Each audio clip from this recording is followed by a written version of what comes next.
les Saintes Écritures.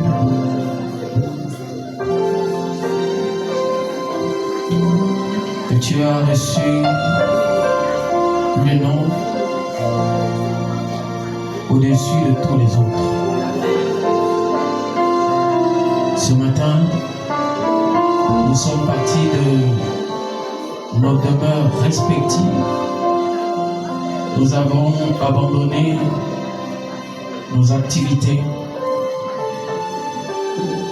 pour être ici ce matin dans ce modeste bâtiment, seulement parce que il y a eu une sainte convocation et nous avons répondu à cet appel. Et nous voici, Seigneur, dans ta présence ce matin. Et nous sommes disposés, ô Dieu Tout-Puissant, à te recevoir, à t'écouter, à communier autour de ta parole. Il est écrit, Seigneur, que là où sera le corps, là s'assembleront les aigles. Et nous sommes dans cette génération qui a vu la manifestation du Fils de l'homme. Nous sommes si heureux parce que hier c'était de l'histoire. Hier, Éternel Dieu Tout-Puissant, là-bas, en Orient, nous l'avons lu, mais lorsque tu t'es manifesté ici, chez les gentils, nous avons compris, Seigneur de gloire, que tu es un Dieu bon et juste. Tu es un Dieu équitable. C'est pourquoi, ce matin, nous voulons te rendre des multiples actions de grâce. Nous voulons te rendre hommage. Parce qu'avant toi, il n'y avait aucun Dieu. Après toi, il n'y en aura pas. Les dieux qui sont vénérés par les hommes aujourd'hui ne sont même pas des dieux. Ce sont les hommes qui ont fait de ces choses des dieux. Mais toi, tu es le Dieu véritable. Ton nom est Jésus-Christ, l'unique, celui qui jusqu'ici ne change pas, mais qui change de forme, qui change de masque, mais qui demeure le même dans sa puissance, le même dans sa nature, et qui, Seigneur, au cours des âges, a chevauché le temps et s'est retrouvé en ce temps du soir. Et aujourd'hui, il vit et il règne dans le cœur de l'épouse. C'est pourquoi, Père très saint, nous te bénissons pour tout cela. Nous voulons simplement abandonner la continuité de cette réunion entre tes mains. Puisses-tu prendre le contrôle, chasser de ce lieu tout esprit qui ne confesse pas ton saint nom, et que tout esprit soit emmené captif à l'obéissance de ta parole. Par le nom puissant du Seigneur Jésus-Christ, que chaque ange puisse prendre sa position initiale, et que tout esprit qui ne te confesse pas soit neutralisé et mis hors d'état de lui. Que celui qui est rentré malade soit guéri. Que celui qui était affligé soit consolé. Que celui qui avait rétrogradé se relève. Qu'il trouve la force de continuer le chemin. Seigneur éternel, Dieu Tout-Puissant, nous l'avons demandé en ton nom. Jésus, sois loué à jamais. Toi qui vis et règnes au siècle des siècles. Toi qui nous as envoyé le message de l'heure, la lumière du temps du soir. Laisse que, ô Dieu Tout-Puissant, nous puissions simplement nous abandonner entre tes mains. Que toute l'honneur et la gloire te reviennent à toi seul. Toi dont le nom a été souverainement élevé. Ton nom est Jésus-Christ. Et l'épouse Oméga de Christ dit Amen. Est-ce qu'on peut acclamer?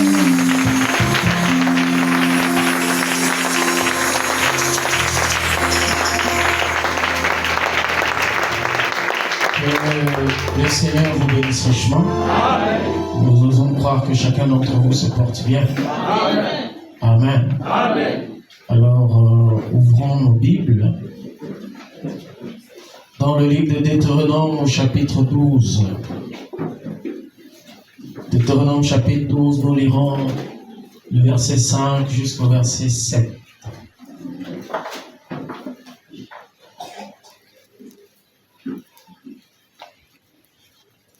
Nous commençons à partir du verset 4. Vous n'agirez pas ainsi à l'égard de l'Éternel votre Dieu, mais vous le chercherez à sa demeure, et vous irez au lieu que l'Éternel votre Dieu choisira parmi toutes vos tribus pour y placer son nom. C'est là que vous présenterez vos holocaustes, vos sacrifices, vos dîmes, vos prémices, vos offrandes en accomplissement d'un vœu, vos offrandes volontaires et les premiers-nés de votre gros et de votre menu bétail. C'est là que vous mangerez devant l'Éternel votre Dieu et que vous et vos familles vous ferez servir à votre joie tous les biens par lesquels l'Éternel votre Dieu vous aura béni. Amen. Nous prenons notre écriture de base, Hébreux chapitre 13, verset 8.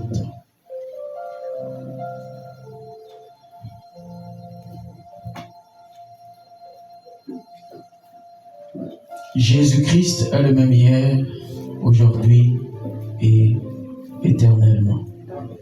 Que le Seigneur ajoute des multiples bénédictions à la lecture de sa parole. Amen. Je vous prie de vous asseoir.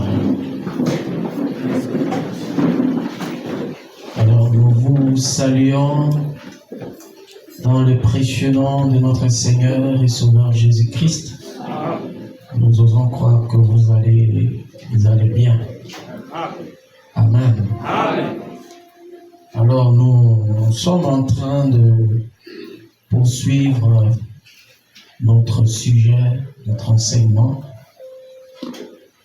notre grand thème sur qui est Jésus. Amen. Amen. Et nous avons introduit le vendredi un sous-thème que nous avons intitulé « Le seul lieu d'adoration ». Amen. Amen. Alors, je voudrais que nous puissions savoir, comprendre, que l'adoration, la question de l'adoration est au cœur de la relation entre Dieu et l'homme. Depuis le jardin d'Éden jusqu'à cette heure où vous entendez ma voix, le Dieu Tout-Puissant a toujours exigé que l'homme l'adore. Oui, mais l'adore non pas selon l'homme, mais selon les conditions, selon la façon dont lui voudrait que nous puissions l'adorer. Il va établir des conditions, il va établir des règles. Amen. Amen. Et il voudrait que tout celui qui s'approche pour l'adorer puisse l'adorer selon ses exigences, selon ses conditions. Parce que c'est lui que nous adorons. Est-ce qu'on peut dire Amen? Amen. Et je vais lire ici dans la preuve de sa résurrection. Je suis au paragraphe électronique 15. Frère Branham va nous dire, selon la providence du grand plan éternel de Dieu pour le salut, d'après lequel jadis, si vous voulez autrefois, quand Dieu a créé l'homme, écoutez la raison pour laquelle il a créé l'homme, pour que ce dernier l'adore. Est-ce qu'on peut dire Amen? Amen. Quand Dieu décide d'emmener l'homme à l'existence, c'est pour que cet homme puisse l'adorer. Amen. Amen. Et le prophète dit, il a ainsi créé afin qu'il ait le désir de l'adorer. C'est pourquoi ce matin, je vais vous apprendre qu'il n'y a aucun homme sur la terre qui n'a pas le désir d'adorer. Tout le monde a le désir d'adorer. Maintenant, le problème, ce n'est pas adorer. Amen. Amen. Mais c'est qui adorer et comment l'adorer. Troisièmement, où l'adorer. Amen. Amen. C'est là que se trouvent les véritables questions. Parce que tout ce que vous voyez aujourd'hui sur la terre, vous verrez quelqu'un dans un temple en train de danser le witi. Sachez que dans son cœur, il y a le désir d'adorer. Et il s'est dit qu'en faisant ce qu'il fait, il adore. Amen. Amen. Amen. Il y en a qui sont, vous voyez, dans des sciences occultes. Pas forcément d'abord pour devenir riches, mais parce qu'ils ont la soif d'adorer. Et il s'est dit qu'en faisant ce qu'il fait, il adore. Amen. Amen. Donc il y a beaucoup de choses qu'on peut citer comme ça, que les gens font sur la terre. Mais malheureusement, notre ennemi commun à tous, c'est-à-dire le diable, s'est saisi de cette soif, s'est saisi de ce désir d'adorer, et il l'a perverti au point où, au lieu que les gens puissent adorer le véritable Dieu, ils se retrouvent en train d'adorer tout sauf le vrai Dieu. Amen. Il y a des musiciens qui chantent avec le cœur parce qu'ils ont la soif d'adorer. Mais sauf qu'ils n'ont pas été créés pour chanter des chansons profanes qu'ils chantent. Mais malheureusement, et le don, et la soif qu'ils ont, tout a été perverti. Et les voilà en train de se retrouver dans le monde, en train de chanter ce qu'ils chantent, et selon eux, ils adorent. Amen. Amen. Mais ce qu'ils ont manqué de comprendre, c'est que Dieu a établi des conditions. Il a mis des exigences pour que tout celui qui s'approche ne l'adore pas seulement comme ça, mais l'adore selon ses conditions. Amen. L'adore selon ses exigences. Amen. L'adore selon ses règles. Amen. Amen. Oh. Le prophète poursuit en disant, et au cours des âges, l'homme a ardemment, amen, amen, désiré voir au-delà du rideau qui le sépare du lieu où il va. Amen. Amen. J'ajoute, pour faire asseoir ce que je suis en train de dire, dans la stature d'un homme parfait au paragraphe 67, le prophète dit qu'est-ce? Dieu condescendant. Condescendance, descendre. Amen. Amen. Donc quand on dit Dieu condescendant, on parle de Dieu qui est en train de descendre. Amen. Amen. Donc Dieu condescendant ou bien Dieu descendant vers sa création. Dieu veut être adoré.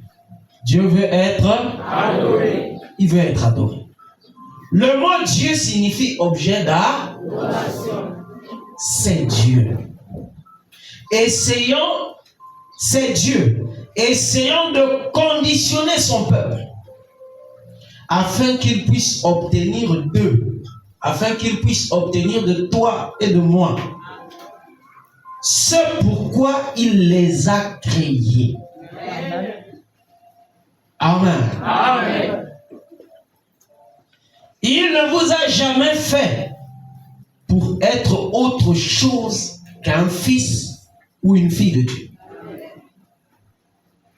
Si vous avez manqué cela, c'est-à-dire être un fils et une fille de Dieu, vous avez manqué le but. Et le prophète nous a enseigné que manquer le but, c'est le péché. Amen. Amen. Il nous a fait, il nous a créés pour que nous, ces sujets, nous puissions l'adorer. Mais j'insiste, nous ne devons pas l'adorer n'importe comment. Nous ne devons pas l'adorer n'importe où. Amen. Amen. C'est pourquoi le problème fondamental, ce n'est pas de savoir est-ce que nous adorons. Amen. Amen. Mais plutôt, adorons-nous au bon endroit, de la bonne manière, selon la révélation correcte, parce que Dieu ne reçoit pas toute adoration, même si elle est sincère. Parce que la sincérité n'est pas la vérité. Vous pouvez être sincère, mais dans les mots. Maintenant, repartons dans le jardin d'Éden. On a Caïn et Abel, des jumeaux. Des jumeaux qui sont nés de pères différents, mais de la même mère. Comme dans le cœur de l'homme, Dieu a placé le désir, la soif de l'adorer lui, alors ce désir va se manifester. Et chacun d'entre eux va s'apprêter, se préparer pour aller vers ce Dieu dans le but de l'adorer. Retenez que Caïn était un cultivateur, un agriculteur, un homme qui cultivait la terre.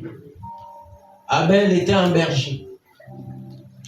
Et comme ils avaient la notion qu'on ne peut pas aller vers le Créateur pour l'adorer les mains vides, il fallait aller avec une offrande, un sacrifice.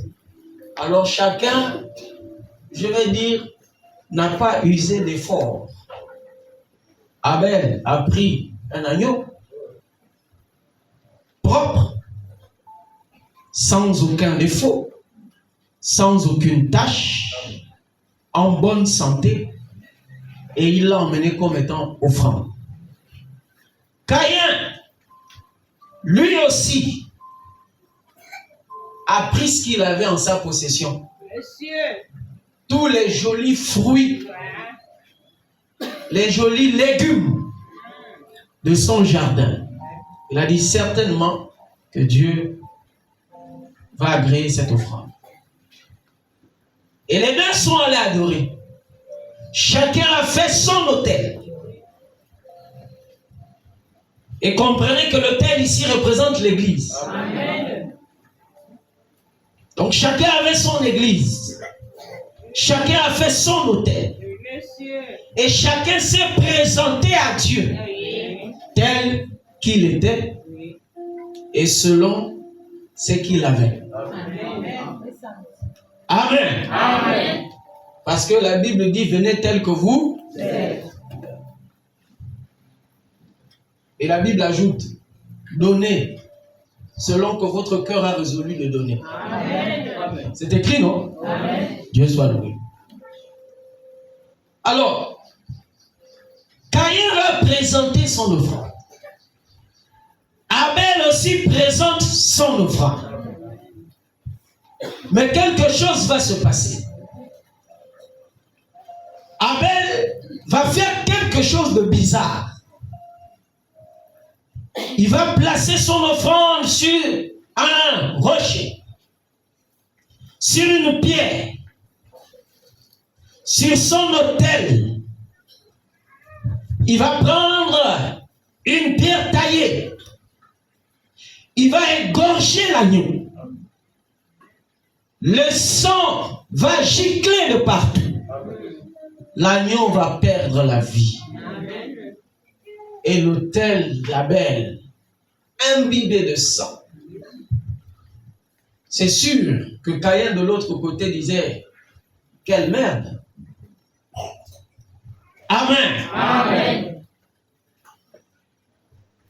Et du haut des cieux, du lieu de sa demeure, le ciel s'est réjoui. Amen. De l'offrande qu'Abel venait d'offrir. Est-ce qu'on peut dire Amen? Amen. Mais l'offrande de Caïn va être rejetée. Et Dieu descend, il dit à Caïn, fais comme ton frère.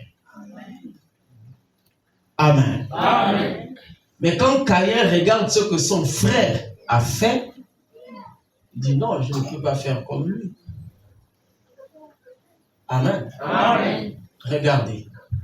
Caïn a refusé d'adorer l'adorable selon les termes et les conditions que celui qu'il allait adorer l'a imposé. Amen. Caïn voulait adorer celui qui est adorable selon ses propres termes et conditions à lui. Amen. Il a eu la grâce que beaucoup n'ont pas. Amen. Dieu descend et lui parle de manière audible. Amen. Il y a des gens, toute leur vie, jusqu'à ce qu'ils vont rentrer dans la tombe, ils ne vont jamais entendre cette voix de manière audible. Amen. Si ce n'est par la prédication de la parole. Amen. Mais Caïn a eu cette grâce. Amen. C'est pourquoi la grâce n'est grâce que pour celui qui la reçoit, qui l'accepte comme étant grâce. Amen. Amen. Amen. Amen. Mais pourquoi l'offrande d'Abel va-t-il être agréé et l'offrande de Caïn va-t-il être rejeté? Abel était sincère? Oui. Caïn était sincère? Oui. Amen. Amen. Où était le problème? Est-ce que c'est que Abel a emmené? C'est ce qu'il possédait? Oui. Est-ce que c'est que Caïn a amené? C'est ce qu'il possédait? Oui. Mais où était le problème?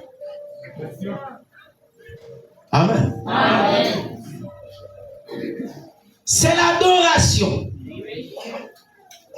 Amen. Amen. C'est l'adoration. Et là, nous sommes après la chute. C'est-à-dire après le péché.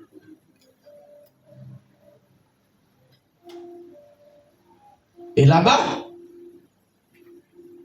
Amen. Amen. Quelque chose s'était passé. La femme d'Adam, Amen. Amen, qui était fiancée à Adam, avait été court-circuitée par le serpent.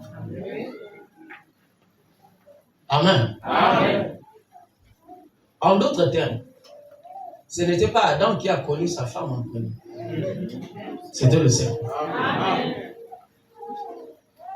Et vous savez, à chaque fois que l'hymen qui barre l'accès au sexe féminin, il y a une petite fibre, une sorte de sachet que la science a appelé l'hymen, fragile. Dès que cet hymen-là est déchiré, le sang doit couler. Amen. Amen. Le sang doit couler. Et la Bible nous informe que quand le sang coule, c'est une vie qui est ôtée. C'est la raison pour laquelle la Bible et le prophète nous disent qu'en réalité, pas seulement les femmes des prédicateurs, mais toute femme devrait aller en mariage vierge. Vous savez pourquoi? Parce que celui qui prend votre virginité, vous scellez une alliance. Quand l'hymen est déchiré, le sang coule, vous lui avez donné votre vie.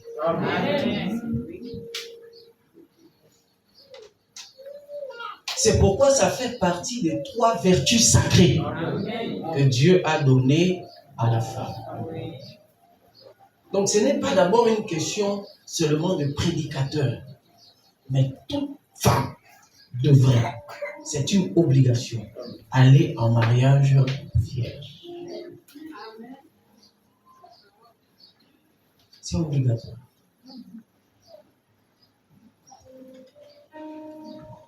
Amen. Amen. C'est le sang qui avait coulé là-bas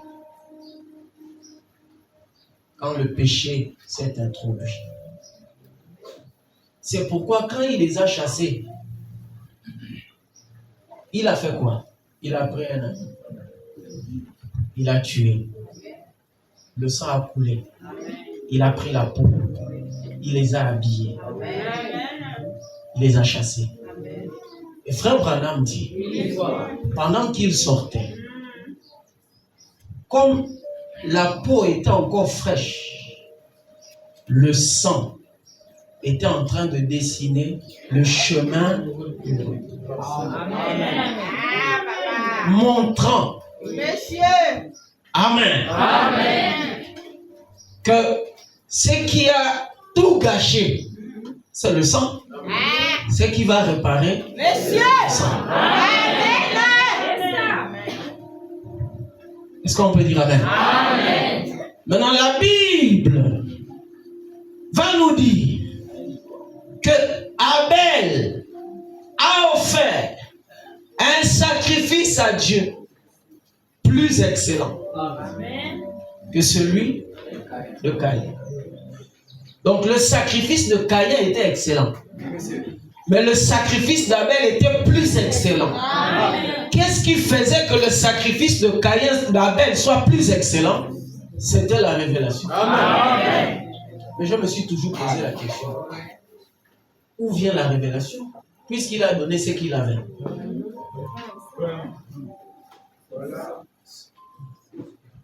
Remarquez,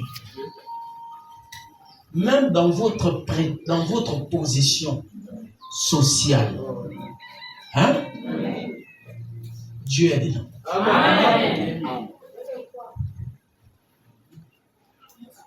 Il fait chaque chose comme la Bible le dit, que les pas des justes sont conduits par l'Éternel. Tu peux te retrouver en train de faire un boulot et dire, moi je ne voulais même pas faire ça. Bon, je fais par défaut. Pour toi, c'est par défaut. Mais pour Dieu, c'est la volonté parfaite. C'est sûr qu'Abel ne voulait pas élever les moutons. Amen. Amen. Mais en étant éleveur de moutons, le voilà en train d'offrir à Dieu un sacrifice plus excellent. Amen. Est-ce que vous avez lu un endroit où Abel a reçu une prophétie? Non. Il a entendu une voix? Non. Il a eu un songe? Non. Pour qu'on lui dise que va prendre l'agneau, va sacrifier? Non. Amen. Amen. Donc la question de l'adoration est au cœur de la relation entre l'homme et Dieu. Amen. Tout homme qui marche sur la terre doit, c'est une obligation, adorer le grand maître. Amen. Amen. Amen.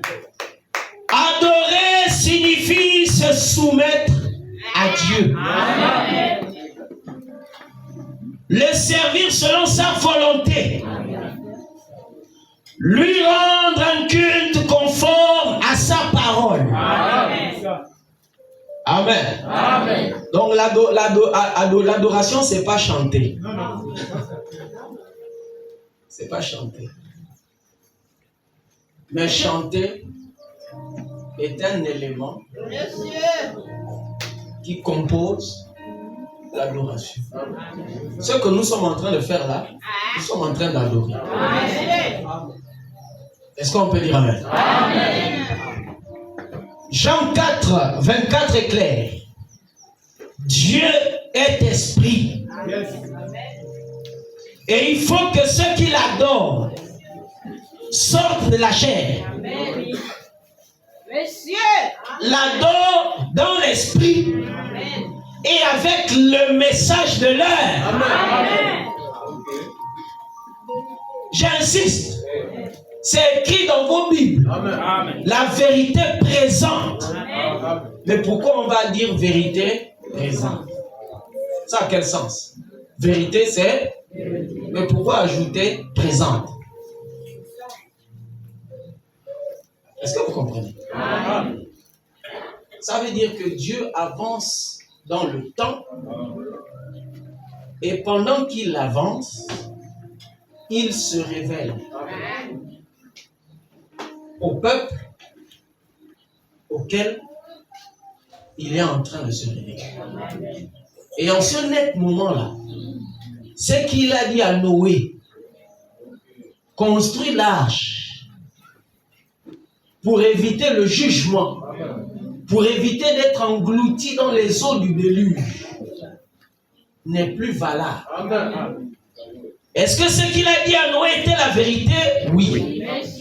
Mais est-ce que ça peut être la vérité présente pour aujourd'hui? Non. Est-ce qu'il y a un déluge qui arrive? Non. On va construire l'arche pour faire quoi? Est-ce qu'on peut dire Amen? Il a dit à Moïse, lorsqu'il l'a rencontré au mont Horeb, va en Égypte. Mon ange marchera devant toi. Est-ce qu'on peut dire Amen? Amen. Il lui a donné des instructions. Parce que là-bas, il avait un peuple qui était en captivité. Et ce peuple-là était en captivité naturellement parlant, physiquement. Ils étaient esclaves chez les Égyptiens. Et à l'époque, l'Égypte était comme c'est que les États-Unis aujourd'hui. L'Égypte était la première puissance mondiale à cette époque. Est-ce qu'on peut dire Amen? Amen. Mais est-ce qu'aujourd'hui, quelqu'un ici est en esclavage? Physiquement, vous êtes en esclavage? Amen. Amen. Donc, dans chaque génération, Dieu envoie la vérité pour l'heure, que Paul a appelé la vérité présente.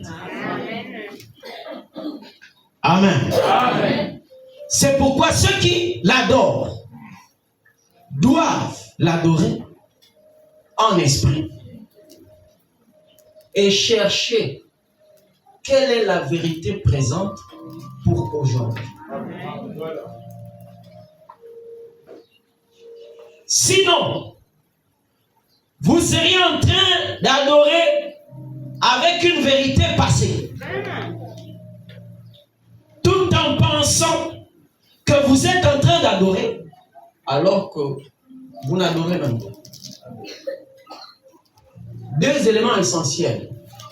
L'esprit renvoie à une réalité intérieure. Monsieur. La vérité renvoie à la révélation de l'heure. Une révélation correcte. Amen. Amen. C'est pourquoi sans la vérité, l'adoration devient religieuse. Mais elle sera rejetée. Et sans l'esprit, l'adoration deviendra formelle. ce sera de la mécanique. Il y aura absence de dynamique. Amen. Dieu bénisse, amen. Amen. Alléluia, amen. Donc le Seigneur est. Amen, amen. Et puis fermons la Bible et puis nous sommes partis. Formel, mécanique. Ça ressemble un peu à de la dictature. Deux éléments essentiels pour l'adoration. L'esprit et la vérité. Est-ce qu'on peut dire amen? Amen. Nous avons Caïn qui a été rejeté. Nous avons les fils d'Aaron, Nadab et Abihu, c'est Lévitique chapitre 10, qui sont allés chercher un feu étranger. Et ils ont emmené ça dans le camp. Amen. Amen. Et ils ont été consumés par le feu. Parce que Dieu exige que nous puissions l'adorer selon ses termes à lui. Amen. Selon ses conditions à lui. Amen. Selon ses exigences à lui. Amen. Amen. Amen. Certainement qu'ils étaient sincères. Mais la sincérité, j'insiste, n'est pas la vérité. Amen. Amen. Amen. Donc, nous avons lu Deutéronome chapitre 12.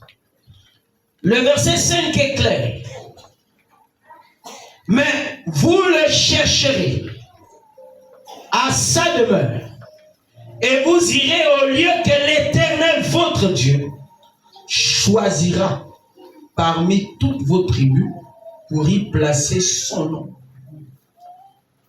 Amen. Amen. Celui que nous devons adorer, c'est Jésus. Amen. C'est le Seigneur Jésus.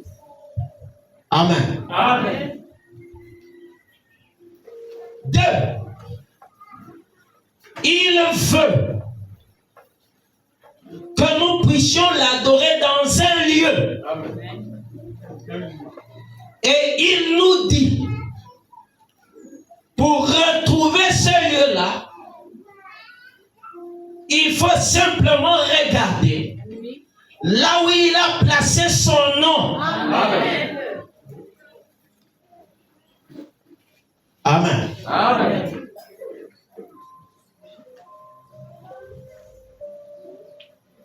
Donc Dieu choisit lui-même le lieu. Il refuse que nous puissions l'adorer dans n'importe quel lieu. Quand nous repartons dans l'Ancien Testament, Dieu choisit le lieu. Dieu choisit le système. Dieu choisit la manière. Amen. Amen. C'est pourquoi Israël ne pouvait pas l'adorer où il voulait. Amen. Amen. Comme il voulait. Dieu avait donné des exigences, des conditions. Dieu avait choisi un peuple. C'était Israël. Il a choisi une tribu pour le sacerdoce. C'était Lévi. Parce que tout le monde n'est pas appelé à faire le sacerdoce. Tout le monde n'est pas appelé à... pour le servir dans le sacerdoce. Dans l'Ancien Testament, c'était destiné à une tribu. Et c'était la tribu de Lévi. C'est là qu'on trouvait les sacrificateurs. La classe, parce que ils étaient subdivisés en classes. Tous ceux qui s'occupaient du temple, de l'intérieur à l'extérieur, jusqu'au souverain sacrificateur, appartenaient à la tribu de Lévi. Ceux qui puisaient de l'eau, ceux qui coupaient le bois, appartenaient à la tribu de Lévi. Amen. Amen. Il a choisi une ville. C'était Jérusalem. Amen. Amen. Et ensuite, il a choisi le temple. Amen. Amen. Et c'était là que Israël venait pour adorer. C'est pourquoi l'eunuque éthiopien est parti de l'Éthiopie, est venu adorer en Israël. Parce qu'à cette époque, c'était le lieu agréé pour adorer. Et quand Jésus va rencontrer au puits de Samarie la femme samaritaine, la question de l'adoration va revenir sur la table. Elle va dire à Jésus, mais vous dites qu'on doit adorer à Jérusalem. Ce n'était pas eux. C'était Dieu qui avait choisi. Amen. Amen. Amen. Dieu, à cette époque-là, a refusé catégoriquement une multiplicité de lieux d'adoration, de systèmes d'adoration. Il a refusé. Amen. Amen. Et nous avons avancé avec le temps, jusqu'à ce que nous soyons arrivés dans le Nouveau Testament. Ça nous a emmené un changement de dimension, un changement de sacerdoce. Amen. Amen. Et nous avons vu que même le lieu, là-bas, c'était un lieu géographique, identifiable sur une carte. Mais quand nous rentrons dans le Nouveau Testament, le lieu n'est plus géographique. On ne peut plus prendre la carte du monde et pointer du doigt pour dire c'est ici le lieu de rencontre, le lieu d'adoration. Amen. Amen. C'est pourquoi Jean chapitre 4, quelqu'un peut me dire ça? Le verset 21. On va parler comme à l'école du dimanche, et puis on va accélérer, et puis on va terminer. Verset 21. Écoutez. Femme, lui dit Jésus.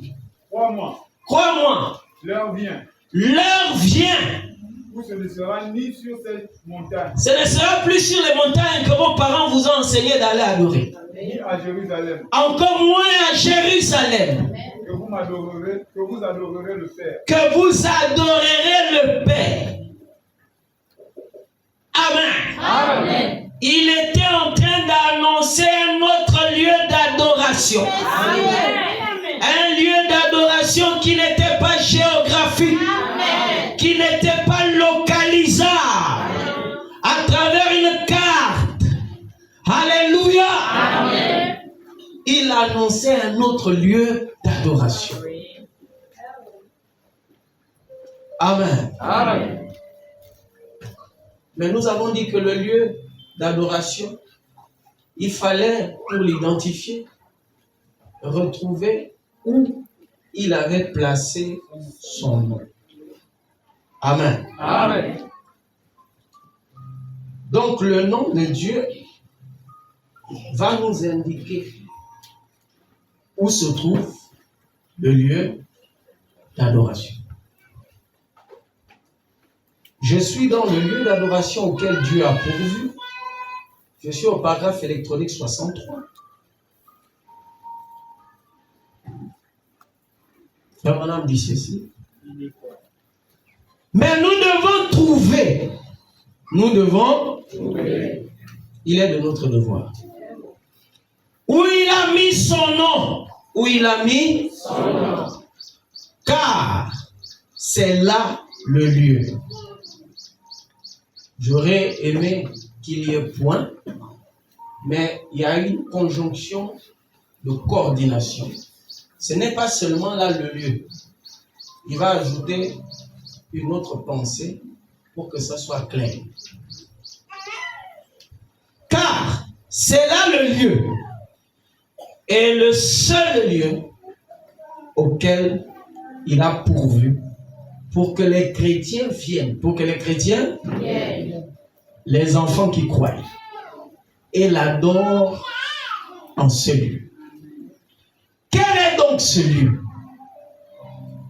Amen. Amen. Quel est donc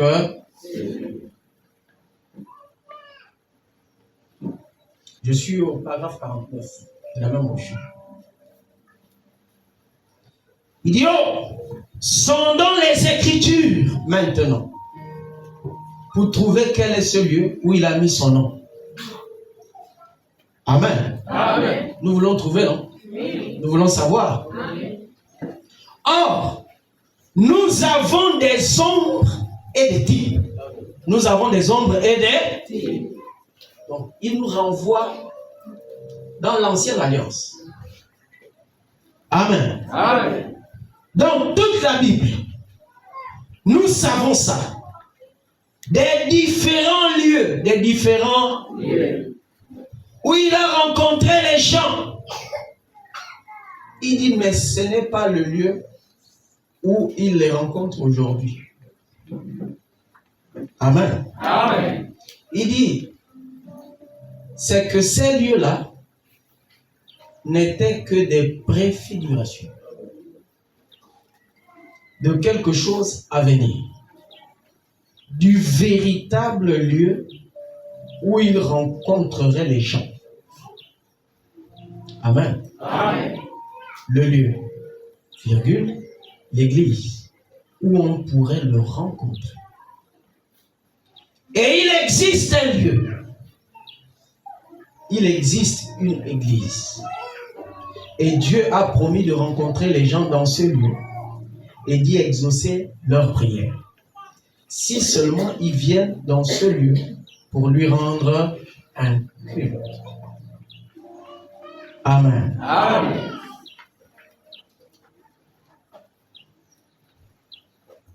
Jésus de Nazareth. Il faut que je précise. Jésus de Nazareth, que la Bible a appelé Jésus-Christ homme, qui était le lieu d'habitation dans lequel Jésus a demeuré. Amen. Amen. Donc, ce Jésus-là a dit, je suis venu au nom de mon Père. Et la Bible a dit de lui qu'il était l'empreinte de sa personne, le reflet de sa... Il a rendu visible le Dieu invisible. Donc il était Christ qui était en train de se révéler. Amen. Amen. Mais nous avons déjà dit ça, que Jésus de Nazareth, on va rentrer dans les autres troubles, mais il faut attacher les ceintures. Jésus de Nazareth n'est pas notre Dieu. Amen. Amen. Notre Dieu habitait dans Jésus de Nazareth. Amen. Amen. C'est pourquoi il a dit, je suis venu au nom de mon Père. Le Père et moi, nous sommes un. Je suis dans le Père et le Père est en moi. Amen. Amen. Amen. Jésus de Nazareth était un prophète. Amen. Comme Moïse. Amen. Et Moïse d'ailleurs a dit, que votre Dieu vous suscitera un prophète comme Jésus de Nazareth. Si vous voulez, le Galiléen. Celui que Marie a donné naissance. C'est lui qui est né à l'an 0 et qui est mort à l'an 33. Donc il a eu un commencement de jour et fin de vie. Est-ce qu'on peut dire Amen? Amen. Est-ce que Dieu peut mourir? Non. Donc si vous dites que Jésus de Nazareth est notre Dieu, ça veut dire que votre Dieu est mort. Amen. Amen. Entre-temps, il était l'agneau pour le sacrifice. Et lorsqu'il était là à Gethsemane, il a vu toute la scène. Et il a voulu se dérober. C'est pourquoi il a dit, si c'est possible, si tu peux monter ça du chemin. Mais il avait compris qu'il était né pour ça. Et il a dit, non pas ma volonté, mais que ta volonté soit faite. Sinon, pourquoi va-t-il dire, Père, pourquoi m'as-tu abandonné? La différence entre Jésus de Nazareth et les autres prophètes comme Moïse, comme Esaïe, comme William Branham, c'est seulement parce que lui, il est né d'une naissance virginale. Quand il est venu au monde, il n'est pas le fruit et le résultat d'un rapport sexuel d'un homme et une heure. Non, non. Il est le résultat de la parole parlée. Ce qui nous ramène en Éden. Est-ce qu'on peut dire amen? Amen. Donc, il dit, je suis venu au nom de mon Père. Lui, Jésus de Nazareth. Amen. Amen. Le Père a donné son nom au Fils pour que le Fils puisse faire connaître le Père au monde. Il ajoute, Père, j'ai fait connaître ton nom, celui que tu m'as donné. C'est écrit, non? Amen. Amen. Amen. C'est la raison pour laquelle il est écrit qu'il n'y a de salut dans aucun autre nom. Amen. C'est pourquoi la Bible dit que tout ce que vous faites en acte ou en parole, faites-le au nom de Jéhovah. Faites-le au nom d'Adonai. Faites-le au nom de Jésus. Amen. Mais qui est Jésus? Jésus, c'est le Dieu Tout-Puissant, l'Esprit éternel. Amen. C'est pourquoi quand Paul a étudié les Écritures dans le désert d'Arabie, il avait compris que celui qui s'était manifesté dans l'Ancien Testament, qui a porté le titre de Jéhovah, c'est le Jésus qui s'est transformé, qui a changé de masque dans le Nouveau Testament. C'est pourquoi il va dire, Jésus-Christ est le même hier. Quand Paul parlait, quand il disait hier, il faisait allusion à l'Ancien Testament. Amen. Est le même hier. Il disait aujourd'hui, à son époque, et avec nous. Amen. Est-ce qu'on peut dire amen? Amen. Ça, c'était la révélation, la vision que Paul avait. Et retenez toujours que chaque prophète ne peut voir, alléluia, amen, que selon la lumière qui lui a été donnée. Amen. Il ne peut pas voir au-delà. Amen. Celui qui a une bougie dans le noir, amen, amen, dans une salle, et vous prenez une autre personne avec une grande lampe dans une salle, leur vision n'est pas pareille. Amen. Amen. Amen. Amen. Amen. Amen. Et quand William Branham arrive, il dit oui, l'apôtre Paul avait raison. Amen. Jésus-Christ est le même hier, aujourd'hui, éternellement, virgule, à l'exception de son corps de chair. Amen. Les choses deviennent encore plus claires. Donc nous comprenons que notre Dieu, ce n'est pas Jésus de Nazareth. Parce que son corps de chair, c'était Jésus de Nazareth. Amen. Donc ce n'est pas lui, ce n'est pas Jésus de Nazareth qui est le même hier. Si c'était lui, il était où dans l'Ancien Testament? Si c'était lui, il est où ici? Amen. Amen. Mais c'était le grand esprit éternel qui était dans la colonne de feu. Dans Jean chapitre 1, au commencement était la parole. Amen. Amen. Qui a chevauché les âges, les époques, qui est rentré ici dans la personne d'Emmanuel. Amen. Amen. Jésus de Nazareth, qui est revenu sous la forme du Saint-Esprit. C'est le même Jésus qui se trouve dans vos cœurs. Amen. C'est le même Jésus qui a incarné l'homme appelé William Branham pour manifester le ministère du Fils de l'homme. C'est pourquoi il tournait le dos et il disait, ce n'est pas moi, mais c'est lui. Mais lui, c'est qui? C'est Jésus. Amen. Amen. Amen. C'est pourquoi la Bible nous dit, comme l'éclair qui part de l'Orient et qui se montre à l'Occident. La Bible veut nous montrer que l'éclair qui est parti de l'Orient, c'est la même qui se montre à l'Occident. Est-ce qu'on comprend? Amen. Donc il n'y a aucun autre nom. C'est pourquoi nous baptisons au nom de Jésus. Amen.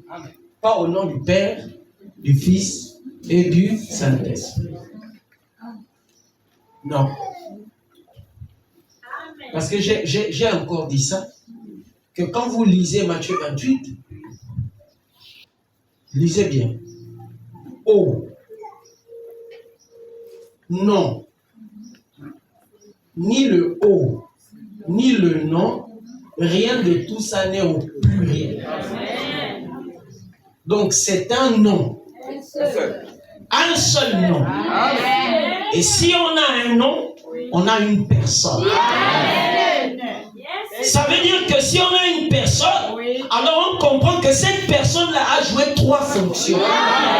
Il a joué la fonction de Père, il a joué la fonction de Fils et il a joué la fonction de Saint. Amen. Un seul nom. C'est la raison pour laquelle quand le Saint-Esprit descend dans la chambre haute, après que Jésus leur ait dit ça, Pierre descend, ivre du Saint-Esprit. Lui qui était un peureux va prendre la parole devant les gens et il va s'exprimer en toute liberté. Alléluia. Alléluia. Et il va donner la formule. Amen. Et on va se rendre compte que c'est comme si Pierre était en train de contredire le maître.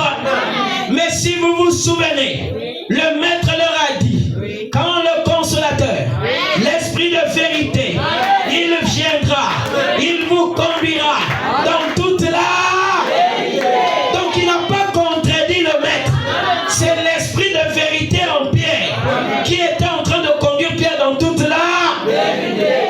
Alléluia. C'est ça, c'était l'accomplissement. C'était l'interprétation de ce que Jésus leur avait dit. Donc le Saint-Esprit était en train de leur dire le nom du Père, le nom du Fils, le nom du Saint-Esprit, c'est Jésus. Il dit c'est comme ça que vous devez baptiser. C'est pourquoi si tu baptises au nom du Père, du Fils et du Saint-Esprit, il faut aussi faire le signe de croix au nom du Père, du Fils et du... Il faut faire. Amen. Amen. Parce que la Bible a dit tout ce que vous faites, tout ce que vous faites, en acte ou en... Faites-le au nom du Père. Non. Faites-le au nom du Fils. Non. Faites-le au nom du Saint-Esprit. Faites-le au nom de Jésus. Amen. Le baptême est un acte. Oui. Le baptême est un acte. Oui. Donc on doit faire au nom de Jésus. Amen. Donc tout celui qui a été baptisé au nom du Père, du Fils et du Saint-Esprit, il n'a jamais été baptisé. Il n'a jamais commencé le christianisme.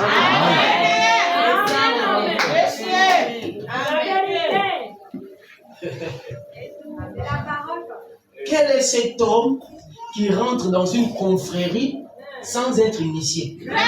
Tu peux t'appeler Witty sans initiation. Non. Tu peux rentrer dans la rose bois sans qu'on t'ait initié. Tu n'as même pas de parrain. Amen. Tu vas commencer par rentrer par quelle porte? Dès que tu t'assois, on sent que tu es nouveau. On te demande qui te parraine, qui t'a amené. Oh non. moi je me baladais donc je suis venu. Non, sort. Ici c'est pas comme ça. Tu dois être parrainé. Est-ce qu'on peut dire amen? Comment tu veux rentrer dans la confrérie la plus haute qui existe sur la terre? Et tu veux rentrer dedans et ne pas te faire baptiser de manière conforme à la parole. Ce n'est pas ce que le pasteur dit. Ce n'est pas ce que l'église dit. C'est ce que la parole dit.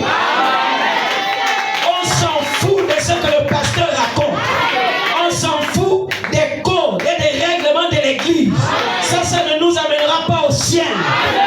La foi vient de ce que l'on entend. Et ce que l'on entend vient de la parole de Christ. Et Christ, en ce moment, c'est moi. Amen. Amen. Donc, si tu déroges à la règle, tu n'es pas encore baptisé. Amen. Parce que si on te baptise au nom du Père, du Fils et du Saint-Esprit, mais pourquoi vous priez au nom de Jésus? Vous devez aussi prier au nom du Père, du Fils et du Saint-Esprit. Vous voyez ce que ça fait? Vous êtes des catholiques. Amen. Mais vous ne vous rendez pas compte que vous êtes des catholiques. Comment? Oui. Mais les actes que vous posez montrent à suffisance que vous revenez de quelque part. Amen. Amen. Amen. Alléluia. Amen. Prenez Actes chapitre 4, verset 12. Quelqu'un d'autre prend Éphésiens chapitre 1, verset 10. Est-ce que c'est clair d'abord? Il faut que ça soit clair. C'est bon, Actes chapitre 4, verset 12. Et Éphésiens chapitre 1, verset 10. Actes chapitre 4, Oui, verset 12. oui. Il n'y a de salut Il n'y a de salut en aucun autre, en aucun autre. car il n'y a sous le ciel Il n'y a sous le ciel aucun autre nom. aucun autre nom. Amen. Aucun autre Non. Aucun autre Non. Tout ce que nous faisons, nous chassons les démons, nous prions, nous chantons, nous prêchons. Nous, tout ce que nous faisons là, c'est au nom de Jésus. Amen. Avance. Qui a été donné parmi les hommes, Qui a été donné parmi les hommes, par lequel nous devions être sauvés. par lequel nous devions être Sauvé. Vous avez entendu, non? Amen. Éphésiens, chapitre 1, verset 10. Éphésiens 1, Mhm. verset 10. Mhm. Écoutez, Pour le mettre à exécution. pour le mettre à exécution, lis un peu plus haut, sinon ils ne vont pas comprendre. Verset 9. Mhm. Nous faisons connaître le mystère de sa volonté, Nous faisons connaître le mystère de sa volonté, selon le bienveillant dessein qu'il avait formé en lui-même, selon le bienveillant dessein qu'il avait formé en lui-même, pour le mettre à exécution, pour le mettre à exécution, lorsque les temps seraient accomplis, lorsque les temps seraient accomplis. de réunir toutes choses en Christ, De quoi? de réunir toutes choses en Christ, De réunir toutes choses en celles qui sont dans les cieux celles qui sont dans les cieux et celles qui sont sur la terre. et celles qui sont sur la terre. Merci. Amen. Amen. Le seul lieu d'adoration. 213. Jésus a dit. Donc Jésus qui a dit là, c'est Jésus de Nazareth. Amen. Je suis venu au nom de mon Père Amen. et vous ne m'avez pas reçu. Amen. Voulez-vous un passage des Écritures à ce sujet? Jean 5, 43. Il dit, vous voyez, je suis venu au nom de mon Père et vous ne m'avez pas reçu. Le Père a donc mis son propre nom qui est Jésus. Le Père a donc mis son propre nom et son nom là, c'est Jésus. Amen. Le Père a donc mis son propre nom, virgule, qui est Jésus dans le Fils. Dans le Fils là, c'est Jésus de Nazareth. Amen. Et c'est lui le chemin. C'est lui le Chemin. la porte, la maison. Amen. Il est le lieu que Dieu a choisi pour y faire résider son nom. Il est Le lieu. que Dieu a choisi pour y faire résider Son nom.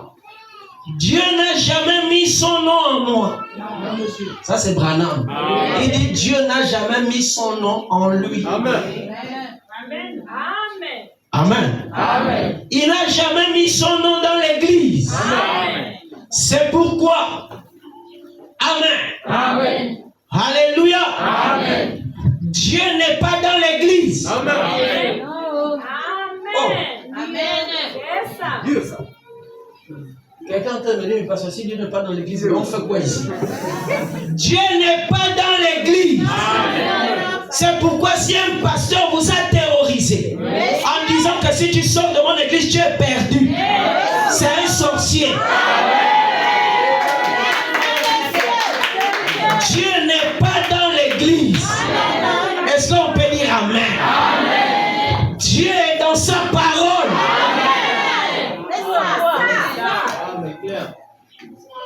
Vous savez, si Dieu était dans l'église, alors c'est laquelle des églises dans laquelle il est?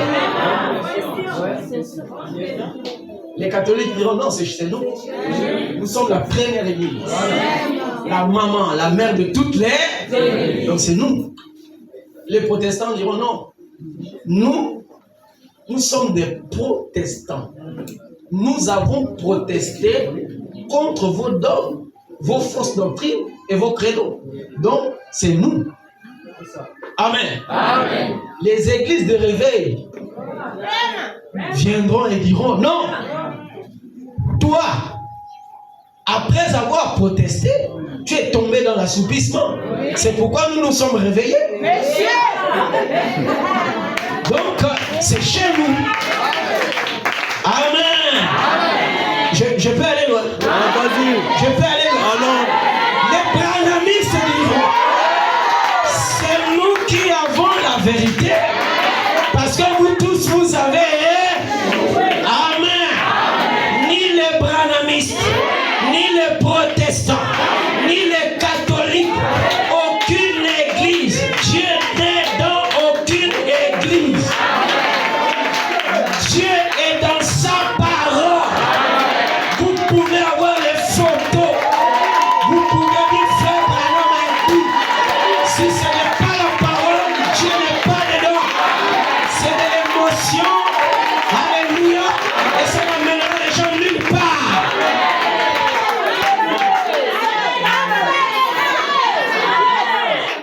Amen. Reviens dans notre église, Dieu est là-bas. Vous l'avez vu. Dieu est dans sa parole. Amen. Le seul lieu où il peut nous rencontrer, c'est sous le sang. Et le sang aujourd'hui, ce n'est plus le sang chimique du Seigneur Jésus. C'est fini depuis. Si on va même à Golgotha, on vous montre que c'était ici Golgotha. Vous ne trouverez même plus une goutte ni une poussière de sang de Jésus. Allez même à la tombe, c'est devenu un lieu touristique. Est-ce qu'on peut dire Amen? Le sang aujourd'hui, c'est la parole. C'est le message de l'heure. C'est là qu'il rencontre l'adorateur. Amen. Il n'a jamais mis son nom dans l'église. Il ne l'a jamais mis dans le méthodisme, le baptisme et le catholicisme. Mais il l'a mis en Christ. Il l'a mis en l'Emmanuel oint. Amen. Oh, merci Seigneur. J'ajoute. Je suis au verset 49. Écoutez. Ils disent aujourd'hui, le lieu d'adoration que Dieu a choisi, ça c'est en prêchant 65. Je crois que c'est la même chose. Pas que je me trompe. Oui, c'est ça. Le 25, 4e mois. Mais ici, c'est le 22e mois. Paragraphe 49. Donc, il faut faire la distinction. Ils disent aujourd'hui, il y a des gens qui m'ont dit, il n'y a pas longtemps, un homme m'a appelé à Beaumont, au Texas. Il disait, Monsieur Branham, si votre nom n'est pas sur le registre de notre église, vous ne pouvez pas aller au ciel. Mais beaucoup de gens disent ça. Alors ceux-là, c'est des perdus. Comme ils ne sont pas avec nous. Hein? Ils ne prêchent pas comme notre pasteur. Hein, il n'est pas comme notre pasteur. Ils ne sont pas comme notre église. Oh, ils sont perdus. Dieu merci que ce n'est pas toi qui l'as donné les clés du ciel. Si votre nom n'est pas sur le registre de notre église, vous ne pouvez pas aller au ciel. Pouvez-vous imaginer ça? N'allez jamais croire une telle chose. N'allez jamais croire une chose pareille. Ils pensent que vous devez appartenir à une certaine église. Là, sinon, vous ne pouvez pas aller au ciel. Écoutez, frère Branham, c'est faux. Croire ça, c'est antichrist. Je dirais ceci. Si vous croyez un tel esprit, vous êtes perdu. C'est pas moi. C'est une bonne preuve que vous êtes perdu. Parce que c'est enlevé de ce que Dieu a fait. Dieu n'a jamais mis son nom dans aucune église. Dans aucune église. Dans aucune église. Dans aucune église. Dans aucune église. Il l'a mis dans son Fils. Jésus-Christ. Quand lui et son Fils sont devenus un. À quel moment ils sont devenus un? Quand il est descendu le jour où il a été baptisé. Il dit c'est là le véritable lieu d'adoration. Il n'y a pas d'autre fondement de poser, pas d'autre rocher. Sur Christ, le rocher solide, je me tiens. Tout autre sol est du sable mouvant. Les dénominations vont s'effondrer et tomber. Amen. Les nations auront une fin. Amen. Mais lui demeurera pour toujours. Amen. Pas d'autre lieu qu'un homme qui puisse trouver pour adorer Dieu, où Dieu lui répondra. Pas d'autre lieu qu'en Jésus-Christ. C'est le seul lieu où Dieu a choisi de mettre son nom. Et c'est le seul lieu où il rencontre l'homme pour l'adoration. Vous êtes perdus à croire quoi que ce soit d'autre. Amen. Amen. Vous êtes, si vous croyez autre chose. C'est pas moi, c'est écrit ici. J'ai donné. Ça a été prêché le 20 février 1965, paragraphe 49. Amen. Amen. Donc, il est le lieu. Il est le lieu. Il est le lieu. Est-ce qu'on adore le lieu? Non. Est-ce qu'on adore le lieu? Non. Le bâtiment, là, nous sert de lieu de rassemblement, n'est-ce pas? Oui. Est-ce qu'on vient adorer le bâtiment? Non. On n'adore pas le bâtiment? Non.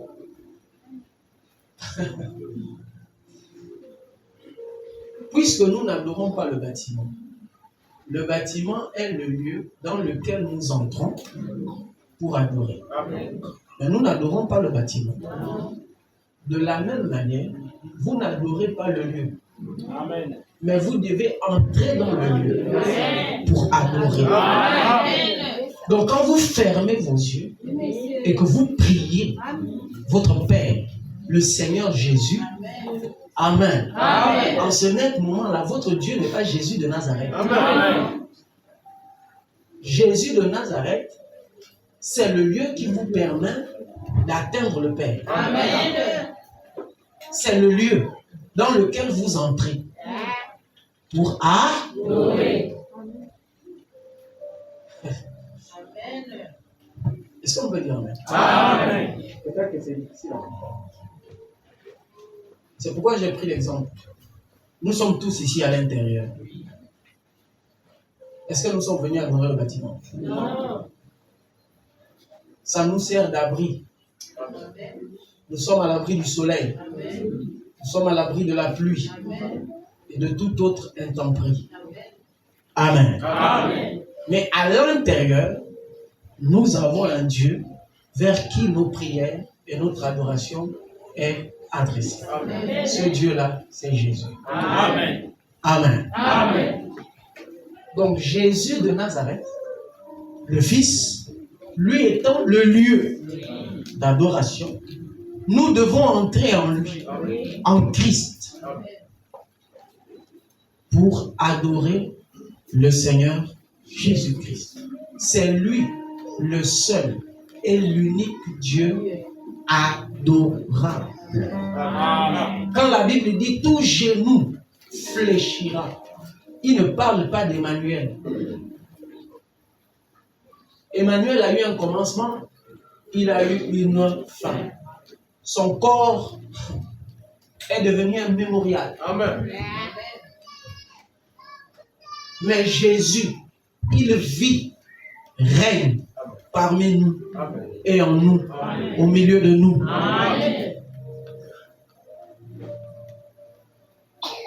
Amen. Amen. Je répète, nous n'adorons pas le lieu. Nous entrons plutôt dans le lieu, en Christ. Et c'est là que nous adorons.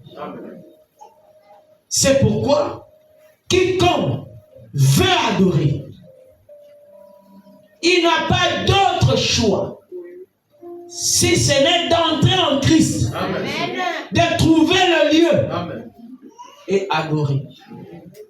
Est-ce qu'on peut dire Amen? Amen.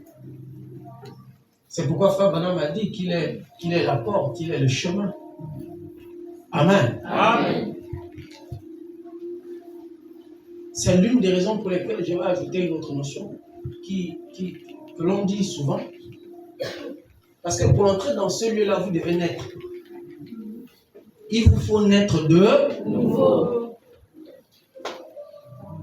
Cela voudrait dire qu'il y a des gens qui prétendent adorer, mais au fond, qui adorent autre chose que Jésus, parce qu'ils ne sont pas d'abord entrés dans le lieu, ils ne sont pas nés. Amen. Amen. C'est l'une des raisons pour lesquelles mes enfants ne peuvent pas dire et ne doivent pas dire: oh, vous, quittez là, vous là. Nous sommes nés dans le message. C'est un mensonge. Amen. Ils sont nés à l'hôpital. Amen. Ils ne sont pas nés dans le message.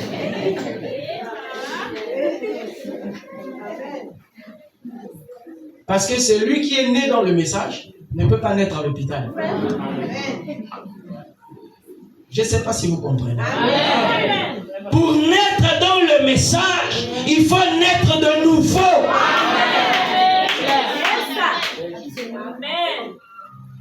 Tes parents vous ont fait quand eux étaient dans le message.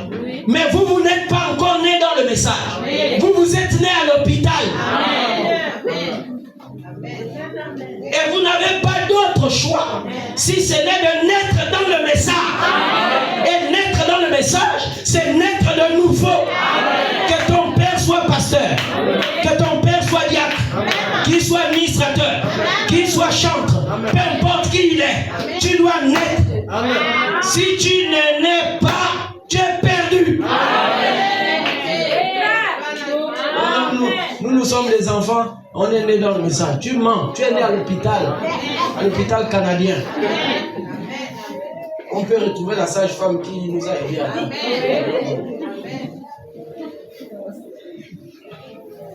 Est-ce qu'on peut dire Amen? Amen. Amen. Donc nous ne pouvons pas entrer dans ce lieu-là comme nous sommes rentrés à l'église ici ce matin. Non. Nous devons naître dans ce lieu, en Christ. Et le Saint-Esprit nous place positionnellement. C'est-à-dire nous donne notre position en Christ. Amen. Amen. Alléluia. Amen. Et quand on parle du mystère de sa volonté, le mystère de sa volonté pour vous, c'est de découvrir votre position en Christ. Amen. Et c'est là que Frère Branham dit: vous rétrogradez en Christ. Amen. Celui qui rétrograde Il a quitté sa position. Comme Adam avait quitté sa position. Quand le Père est descendu dans le jardin d'Éden, il a constaté que Adam n'était plus à sa position. Ce n'était pas une position géographique. C'était sa position dans le corps. C'était sa position en Christ. C'est pourquoi il a appelé Adam. Adam, où est? Ce n'était pas que Dieu ne savait pas où se trouvait Adam dans le jardin d'Éden, géographiquement parlant. On peut rétrograder en Christ, mais on ne rétrograde jamais en Dieu. Alléluia. Un fils de Dieu demeure un fils de Dieu. Même s'il est dans une position déchue, c'est un fils de Dieu. Va-t-il se perdre? Par quel moyen? S'il se perd, Dieu se perd. Parce qu'il a une partie de Dieu. S'il va en enfer, c'est Dieu qui va en enfer. Mais en Christ, je peux rétrograder. J'ai perdu, j'ai quitté ma position. En fait, j'ai quitté la fonction qui m'avait été assignée. Et cette fonction-là, nous l'avons ici sur la terre. Alléluia. Une fois que tout ceci sera terminé, on n'aura plus besoin de prédicateurs. Tu vas aller prêcher qui au ciel? Tu vas aller prêcher qui? Dans la félicité. Tu vas aller prêcher qui là? Amen. Amen. On n'aura plus besoin des diacres, ni des administrateurs, ni des trésoriers. Tu vas aller faire ça là-bas où?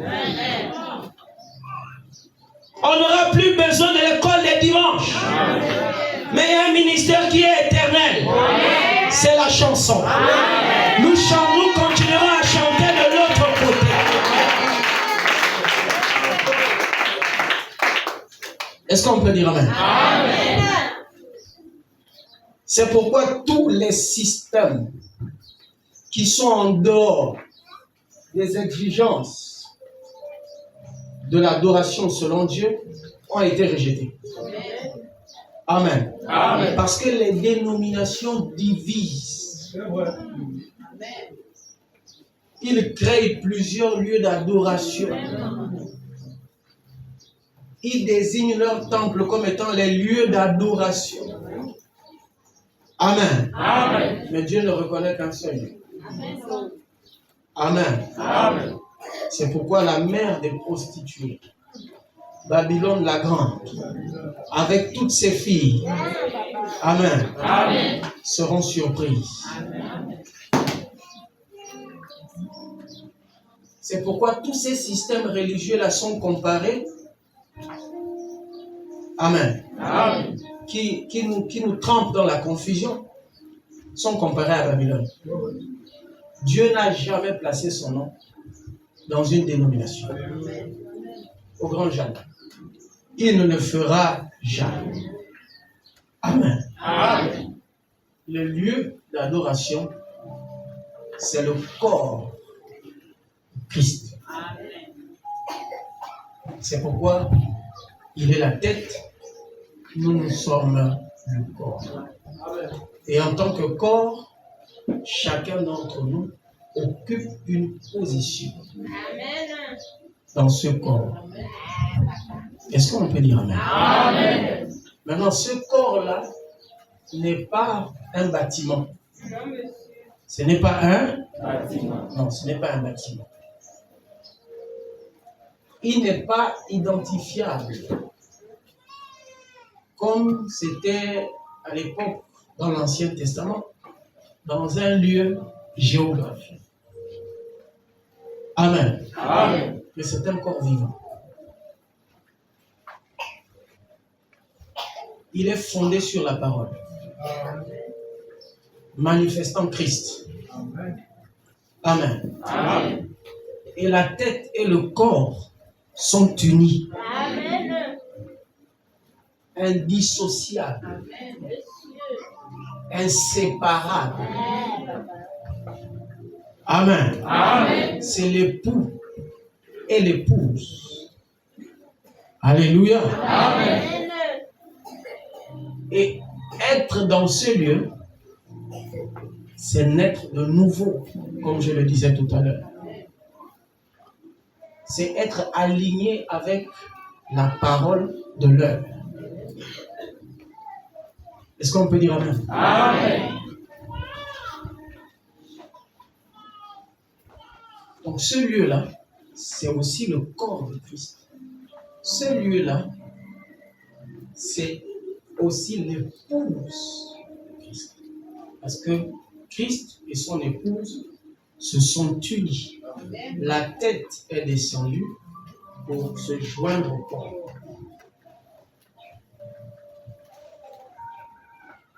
Amen. Amen. Je vais lire. C'est le lever du soleil, puissance vivifiante, paragraphe 111. Et comme lui est l'époux, alors l'épouse doit être manifestée. Car elle est une partie de lui. Elle est une partie de lui. Et elle ne peut être que la manifestation de l'accomplissement de toutes les révélations de tous ceux qui ont parlé de l'épouse. Amen. Elle ne peut que se manifester. Et si elle fait quelque chose différemment de l'époux, alors elle n'est pas l'épouse. Parce qu'elle est chair de sa chair, os de ses os, vie de sa vie et puissance de sa puissance. Maintenant écoutez. Elle est lui. Amen. L'épouse est Christ. Amen. Amen. Amen. De même que l'homme et sa femme sont un, et que la femme a été tirée de la côte de l'homme, de même elle a été prise de lui, l'esprit. L'esprit féminin, la chair de sa côte. L'épouse est faite à la fois mécanique et dynamique. Monsieur. Son esprit et sa chair réunis ensemble ont produit la mécanique et la dynamique, l'esprit et la vérité. À moins que l'Église ou le peuple soit point de suspension. Je vais ajouter, Christ est le mystère de Dieu révélé, 252. Son Église, c'est lui-même révélé. Amen. Il dit Amen. Amen. Comprenez-vous cela? Amen. Et exprimé par la parole elle-même. C'est-à-dire qu'il est Dieu. Voyez-vous? Amen. Amen.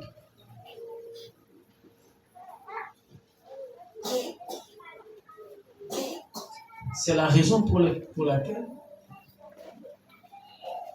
en ce temps du soir,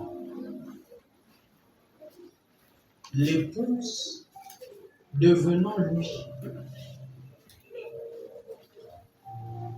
Amen. Amen.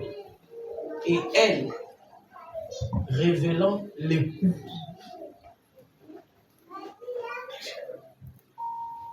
Elle a l'ainsi dit le Seigneur. Monsieur. 2. Amen. Amen. L'adoration véritable avec la vérité présente ne peut se faire qu'à travers l'épouse. Amen. C'est la raison pour laquelle aucune personne ici sur la terre ne peut être enlevée en excluant le message de Malachie 4 que l'épouse détient. Amen. Amen. Amen. Aucune personne.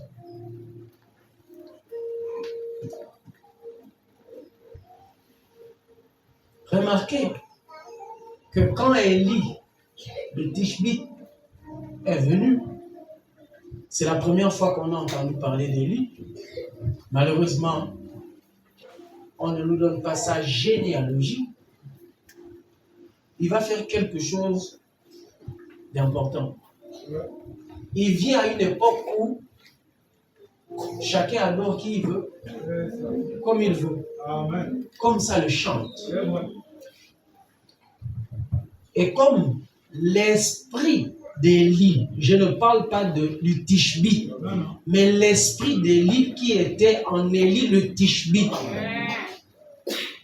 avait pour mission de restaurer la véritable adoration. Merci. Qu'est-ce qu'il va faire? Il va provoquer une confrontation entre les prophètes de Baal, d'Astarté, qui sont les prophètes de la sorcière Jézabel, au visage maquillé. Amen. Amen. Il va leur lancer un défi. Pas n'importe où. Dans un lieu élevé. Sur une montagne. Et il va leur dire, bon, faites tout ce que vous avez à faire. Construisez vos hôtels. Mais le Dieu qui répondra par le feu, c'est le Dieu qui devra être adoré.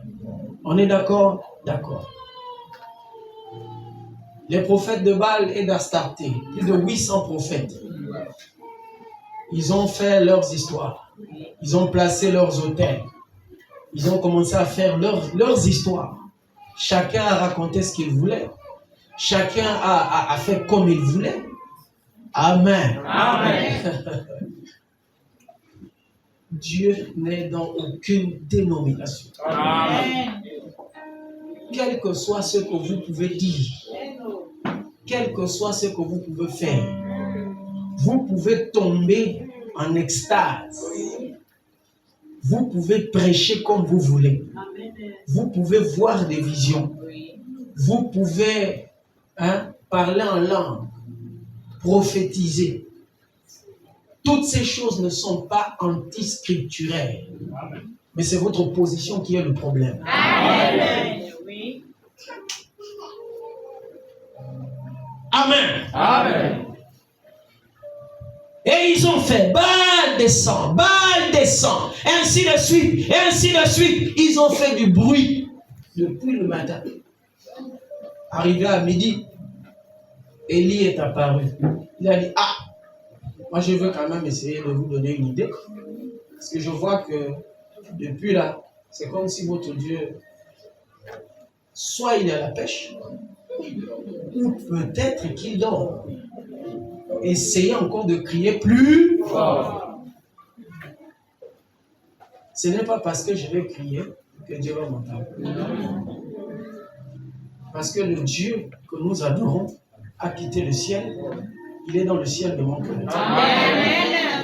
Il écoute même les pensées les plus profondes de mon cœur. Mes soupirs inexprimables, il les écoute. Donc je n'ai pas besoin de crier. Et ils ont crié. Ils se sont fait des incisions, des cicatrices. Et tout ça, c'est pourquoi, frère, ça, ce n'est pas des protections. C'est des portes qu'on est en train d'ouvrir. Tu vas faire ça là-bas. Après, tu penses que ce que tu fais, c'est bien, tu viens t'asseoir. Tu te détruis toi-même. Ils ont fait ça. Et blessés de partout. Balafrés comme jamais. Baal, le pauvre, ne pouvait pas répondre. Est-ce qu'on peut dire amen? Amen. Mais comme on approchait le temps du soir, alléluia, Amen. Élie est arrivé. Il a dit, je crois quand même que je vous ai laissé assez de temps. Vous étiez là le matin. Vous étiez là à midi. Vous étiez là encore l'après-midi. Je crois quand même que c'est logique que vous me fassiez la passe. Parce que le soleil est à son déclin. c'est le temps du soir. Et il faut que l'adoration soit rétablie. Alléluia. Regardez ce qu'Élie va faire. Amen. Élie arrive. Il va prendre 12 pierres qui symbolisent les 12 tribus d'Israël. Amen. Il va prendre le sacrifice. Chaque pierre à sa place. Il va placer le sacrifice correctement. Il ne s'arrête pas là. Il dit creuser autour. Amen. Ils se sont certainement posé la question, mais pourquoi tous ces simagrées? Chaque chose voulait dire quelque chose. Parce qu'il est écrit sondez. Sondez la parole. Car c'est en elle que vous pensez trouver la vie. Il a dit creuser. Sondez. Alléluia. On a rempli les fûts d'eau. Et il a dit versez. Les prophètes de Baal et d'Astarté ont dit il est fou. Il veut que son Dieu réponde par le feu. Et il mouille le sacrifice. Alléluia. Et ils ne pouvaient rien comprendre. Amen. Ils ont versé une fois. Il fallait qu'il y ait la justification. Ils ont versé 2 fois. Il fallait que la sanctification intervienne. Ils ont versé la 3e fois pour le baptême de feu et du Saint-Esprit. Alléluia. Et il s'est tenu là. Il a dit éternel Dieu d'Israël, que l'on sache aujourd'hui que ce que j'ai fait ici, c'est conformément à ta parole. Alors qu'il était en train de prier, le Dieu qui peut répondre par le feu, on a vu une étoile scintiller depuis le ciel, partir du ciel, descendre à la vitesse de la lumière, consumer le fond, au point que le fond est devenu la cendre. Les fils et les filles d'Israël qui étaient là, face contre terre, ils ont reconnu que ça c'est leur Dieu. Le terre venait d'être rétabli, l'adoration venait d'être ramenée au véritable Dieu, au chauffeur des miracles, de même hier, aujourd'hui, éternellement. Vous savez ce qu'Élie a demandé? Il a dit égorgez-moi tous ces faux prophètes. Et en ce temps de la fin, avec l'épée de Malachie 4, tous les faux prophètes sont bâillonnés. Parce que ce sont des voleurs qui induisent les gens en erreur, qui pensent au ventre, mais pas à l'âme. Ils ont fait de l'église du Dieu vivant un business. Ils ont fait de l'église de Dieu vivant un business. Ils ont esclavagisé les enfants de Dieu. Alléluia. Alléluia. Et comme je disais hier au prédicateur, amen. Un prédicateur doit se débrouiller. Tu ne dois pas t'asseoir et vivre au crochet des gens. Il faut faire quelque chose. Balayer les rues s'il le faut. Va faire la maçonnerie s'il le faut. Les gens se sont enrichis avec l'église. Alléluia. Et les enfants de Dieu sont pauvres. Vous trouverez des familles où les enfants ne peuvent même pas aller à l'école. Les enfants du pasteur apprennent aux États-Unis. Incapables d'aider ses enfants. On dit Dieu pourvoira. Quel est ce Dieu qui pourvoira? Dieu parmi nous. Dieu dans ton frère. Dieu dans ta soeur. Quel est ce Dieu qui pourvoira? C'est la sorcellerie. En réalité, le pasteur devait rendre à l'église ce que l'église leur a donné.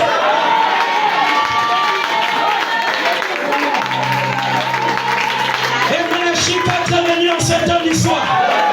Malachie 4, c'est pas William Branham. Malachie 4, c'est Jésus-Christ, la plénitude de la divinité, révélée à travers William Branham. Il est venu avec un message pour rétablir l'autel. C'est le nouveau Élie, rétablissant l'autel, ramenant la véritable adoration au vrai Dieu. C'est pourquoi les pasteurs doivent se repentir. Ils doivent rendre à l'église ce que l'église leur a donné. C'est de la sorcellerie. Branham a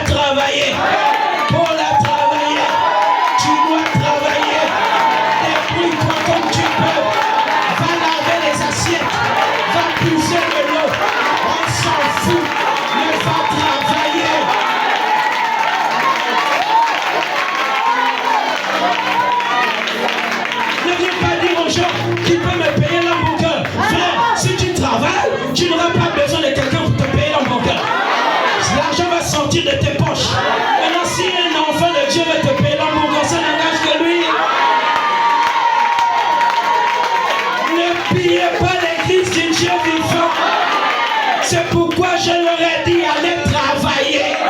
Débrouillez-vous comme vous voulez, mais faites quelque chose. C'est important. Mais en le faisant, n'oubliez pas Dieu. Alléluia. L'autel a été rétabli. L'adoration a été rétablie. La parole a été restaurée. Et aujourd'hui, nous adorons le véritable. Pas Jésus de Nazareth.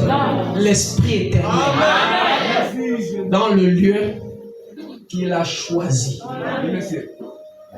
Est-ce qu'on peut dire Amen? Est-ce que c'est clair? Amen. Alléluia. C'est pourquoi la responsabilité d'un prédicateur, c'est de conduire le peuple à l'endroit indiqué, au lieu indiqué. Il n'a pas à créer son propre système. Or, nous sommes les églises, les tabernacles de la grâce, et ça ne nous amènera pas au ciel. C'est un petit système que vous venez de créer. Paul avait ça? Vous avez entendu que Paul avait ça? Connaissons Paul, c'est loin. Vous avez entendu que William Branham a fait ça? William Branham a trouvé des églises fermées. Il a ouvert, il a prêché. Les gens sont venus comme vous êtes venus. Il a remis la clé à un diacre. Il dit, si tu as le ministère, papa, conduis-les. Il n'a jamais fait de cette église un deuxième Branham. Et puis lui, il est assis au quartier général. Et la fin du mois, il appelle. Allô? Combien? Ah, pasteur, le mois là. Ah, beaucoup n'ont pas payé la dîme. Bon, le peut la faire, telle monnaie.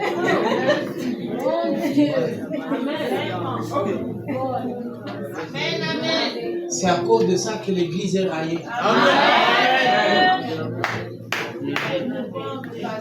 Parce que même un parvenu qui sait lire un peu la Bible va aller au coin d'une rue, ouvrir un bâtiment et puis commencer à prêcher les gens. Vous n'êtes pas des moutons. Vous êtes des brebis.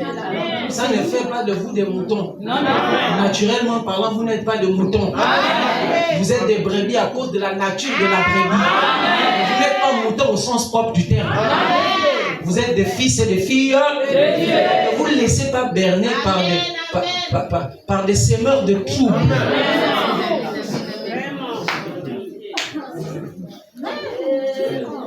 Qui va passer le temps pour dire Jésus guérit?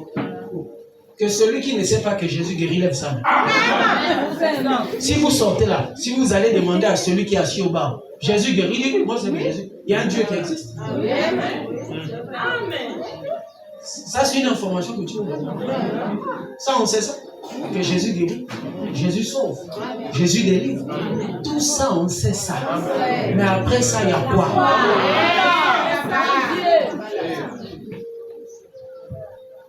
Amen. Amen.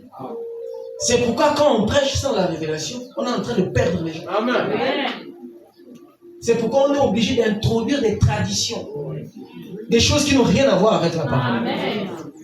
Amen. Amen. C'est pourquoi, remarquez, Jésus, il savait qu'il devait laisser l'église de Jérusalem à Pierre. Il pose la question à Pierre. Pierre, m'aimes-tu? Pierre, précipitamment, sans discernement, répond. C'est pourquoi frère Branham dit derrière chaque question, il y a un esprit. Amen. On ne répond pas à une question parce qu'on te l'a posée aujourd'hui. Pierre, m'aimes-tu? Oh, mais Seigneur, moi je t'aime. Tu es même comme. Jésus comprend qu'il n'a pas compris. Pierre, m'aimes-tu? Il dit, Seigneur, laisse tomber. N'insiste plus. Bon, tu me vois là. Moi, c'est ton pied, mon pied. Celui qui ose, qui bouge, je le termine. Jésus t'en a retiré en arrière. Pierre, m'aimes-tu? À cause de l'insistance, Pierre voit que ça devient une question sérieuse. Il dit, bon là, Seigneur, toi seul tu sais. Alors il va lui dire, paie mes agneaux. Hein? Paie mes brebis.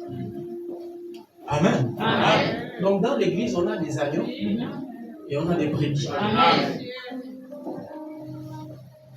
Est-ce qu'on peut dire ça? Amen. La brebis, c'est le petit de l'agneau. C'est ça. L'agneau. Ah, l'agneau, c'est le petit de la brebis. Merci. Heureusement que le diable suit. L'agneau, c'est le petit de la brebis. Amen. Donc on a des gens qui viennent, qui sont encore des agneaux.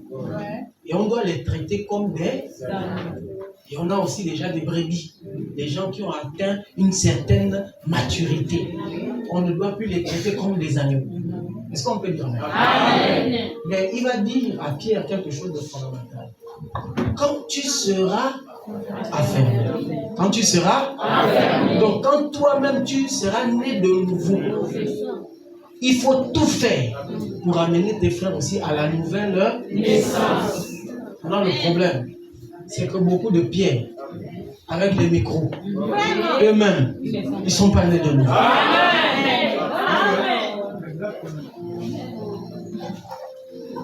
Et on ne donne que ce que l'on a reçu. Si moi, je ne suis pas né de nouveau, où est-ce que je peux vous emmener? Parce que le pasteur, dit frère Branham, est le mari de l'église. Le diacre nous l'a bien expliqué. C'était dans la semaine passée. C'était dimanche. Il nous a bien expliqué ça. Le pasteur est le mari de l'église. Parce que le véritable époux est en lui. Et il féconde l'église à travers le pasteur. Est-ce qu'on peut dire? Amen.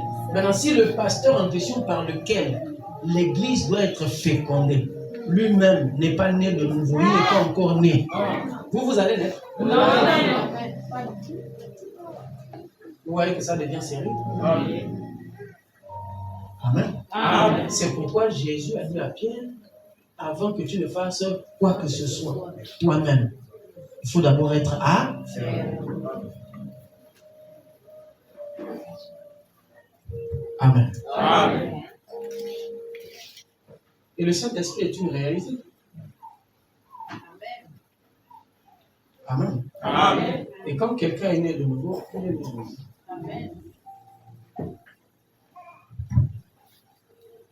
On va le voir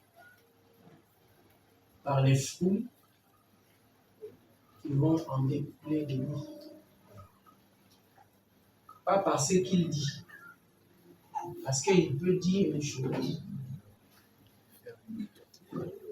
et vivre autrement. Comme lorsque nous parlions hier de la déontologie et de l'éthique, en matière d'éthique, un prédicateur, et Frère Branham nous l'a confirmé dans la brochure Une délivrance, il dit un prédicateur doit avoir un cœur pur et des mains non souillées. Amen. Parce qu'il est celui qui manipule le feu, la manne. Vous savez, avoir un cœur pur, c'est le français. Mais pour avoir un cœur pur, ce n'est pas donné à n'importe qui. Amen. Un cœur qui peut aimer sans intention. Un cœur qui peut considérer. Un cœur qui est appelé à ne voir que ce qui est juste. C'est pourquoi la Bible a dit que tout ce qui est juste, honorable, digne d'élévation, et tout ça là, soit l'objet de vos pensées. Alors que parfois nos pensées s'entremêlent. Quand je regarde mon frère Michel, de la façon qu'il me regarde, ça veut dire quoi? Tu n'es pas le fils de l'homme. Amen. Si tu veux savoir, c'est que ça veut dire, va le voir. Point barre. Si tu restes là à imaginer, mon frère, tu fais fausse route. On n'a quand même à regarder comme ça. Et puis elle a fait ça.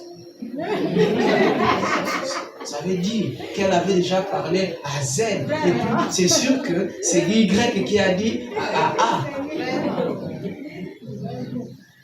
Tu es en train de te faire du mal. Hein? Amen. Amen. Des mains pures, des mains non souillées, un cœur pur. Pourquoi? Parce que ici, c'est une question de vie ou de mort. Celui qui prêche, celui qui apporte la parole, donne la vie. Amen. Il ne faut pas que, comme j'ai discuté avec ma femme à la maison, je viens ici. Oui! Les femmes impolies! Oh, dites amen, les sœurs! Ça n'a rien à voir. Tu es marié à la maison, si vous êtes bagarré, ça reste bagarre. Tu viens ici, si c'est le sacerdoce, tu le prêches. Ne mélange pas tes problèmes de la maison avec la parole. Quand vous voyez une femme, son mari parle, elle est, oh, ça c'est une dame de fer, une femme impolie, frère Bonham dit, allez, dites amen. Tu ne règles pas de compte aux gens à la chair. Si tu as constaté que ton frère a fait quelque chose qui n'est pas correct, va le voir. Asseyez-vous et parlez comme le chrétien. Si tu as constaté que ta soeur a fait quelque chose, va la voir. Amen. Amen. Ne viens pas donner une prophétie. Ainsi parle l'Éternel. Sœur X, c'est une sorcière. Non, c'est toi la sorcière. Amen. Ou bien, oh, pasteur, j'ai vu Z avec des cornes. Tu mens.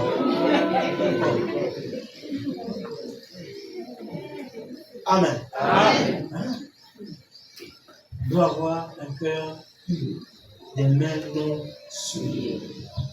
Amen. Amen. Est-ce qu'on peut dire amen? Amen. Voilà ce qui fait qu'aujourd'hui, l'épouse qui est lui, qui est une partie de lui, l'épouse qui est unie à Christ, son mari, l'épouse qui est Christ sous la forme d'une femme, elle devient aujourd'hui le lieu d'adoration.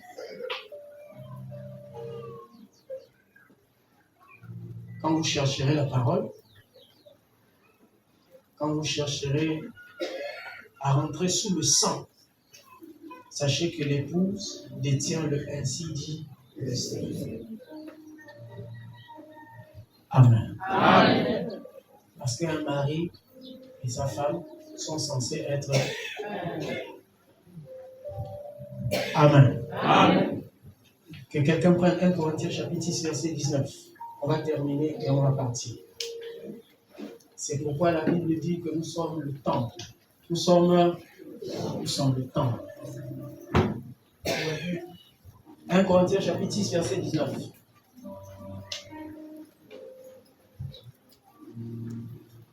Ne savez-vous pas que votre corps est le temple du Saint-Esprit? Votre corps étant le temple, le réceptacle qui reçoit le Saint-Esprit. Et le Saint-Esprit vous place positionnellement dans le corps de Christ, vous indiquant votre fonction à vous. Amen. Amen. Éphésiens chapitre 2, de 21 à 22.